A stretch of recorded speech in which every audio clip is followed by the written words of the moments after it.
అబ్బతోడు ఓన్న వీళ్ళు నిజంగా గింతేనా మారరా వీళ్ళు. ఇంత ముందుకేమో ఫేస్బుక్ లా అదేమో దిక్కుమల్ల గేమ్ ఆడుదురు, అది క్రాండీ క్రిష్, అది ఆడి ఆడి ఓడిపోయిన కొద్ది మనకి రిక్వెస్ట్ పంపిద్దరు. వాళ్ళకు పని లేక మను లేక వాళ్ళు గేమ్ ఆడుకుంటా మనకు తిప్పలు పెడితే నేను ఉర్రి ఉర్రి ఉర్రి ఉర్రి బంద్ చేపించిన.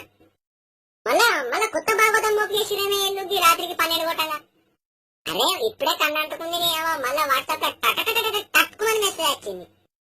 ఏంటిరా అని చూసేసరికి వాళ్ళు ఏముండేది కదా వాయిస్ రికార్డ్ వచ్చింది, జై శ్రీరామ్ జై శ్రీరామ్ జై శ్రీరామ్ జై శ్రీరామ్. ఈ మెసేజ్ ను 18 మందికి సెండ్ చేయి, శుభవార్త తింటావు, లేకపోతే ఏదైనా అశుభవార్త తింటావని నన్నే ఉల్టా అంటాను. అది ఎట్లనే ఇల్లు నిజంగా ఇప్పుడు నేను 18 మంది పంపించుకుంటావు సోనా, లేకపోతే నేను ఇప్పుడు నిండా చెద్దరు కప్పుకొని వాళ్ళన్నా. అట్లా కాదు, మీకు అంత సోషల్ నెట్వర్క్ మీద మీకు నలుగురికి మంచి చేయాలని మీలో ఉంటే మీరు నలుగురికి ఆకలైన వాళ్ళకి అన్నం పెట్టుర్రి, ఏం లేని వాళ్ళు అనాథలకు అన్నం పెట్టుర్రి, పైసలు ఇవ్వర్రి, బట్టలు ఇవ్వర్రి, ఎన్నో చేయొచ్చు చేయాలనుకుంటే. లేకపోతే సపరేట్ చేతులు కట్టుకొని నిల్చుడు చూడుర్రి. ఇది ఏంది ఎవరికి లాభమే, ఇట్లా పంపిస్తే ఎవరికి లాభం ఎవరికి నష్టం, మీకు దేవుడు కనిపిస్తాడు ఎట్లా అని చెప్పుర్రి. నేను ఇట్లా మాట్లాడితే మీకు కోపాలు వస్తాయి, మీరు చేసేది ఏమో గట్లుంటాయి, మీకు అప్పుడప్పుడు నెత్తిలా ముళ్ళు మెసులుతూ రావచ్చు. నిజంగా అన్న ఇట్లా చేసేటోళ్ళు అందరికి పంపిర్రే. ఇది వీళ్ళకు మంచి మాట చెప్తే వినరే ఇల్లు. ఇన్ని రోజులు ఏ బాధ లేకుండే మళ్ళా ఎవరు పుట్టిన మళ్ళా సురువు చేసిండు ఎవరు. అరే అవ ఎక్కడో బేకర్ కాదు మా పేరు.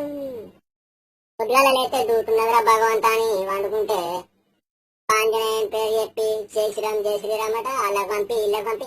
నీకు గంటగానం బట్టుంటే ఒక 4 ఫోన్లు కొనుక్కొని 4 సిమ్ములు వేసి 4 సిమ్ములలో నెట్ బ్యాలెన్స్ వేసి నిజానికి నువ్వే పంపించుకో, నిజానికి నీకే అన్ని శుభవార్తలు జరుగుతాయి. అప్పుడు నీకు రోగం తిరుగుతుంది. నీకు ఇట్లా చెప్తే అర్థం కాదు.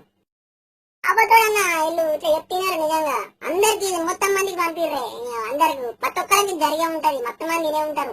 నాకు వచ్చిందంటే అందరు నాకు వచ్చిన మాటే. అరే ఎందుకు నోటమాట బయట పడగొట్టుకున్నట్టు అట్టి ఉన్నోళ్ళు ఉండనియారు మీరు. నిజంగా అమ్మతో నాకు ఇంకోసారి వాళ్ళు నాకు అసలు మెసేజ్ పంపేలా కానీ అమ్మతో నేను వాళ్ళ నెంబర్ ఫోన్ చేసి పడుతుంది కదా.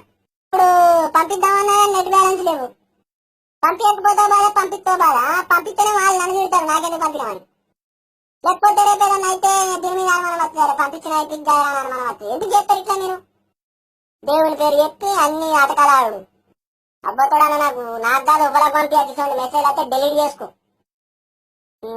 ఒక్కసారి చెప్తే అర్థం చేసుకోవాలి ఎట్లా అన్నా.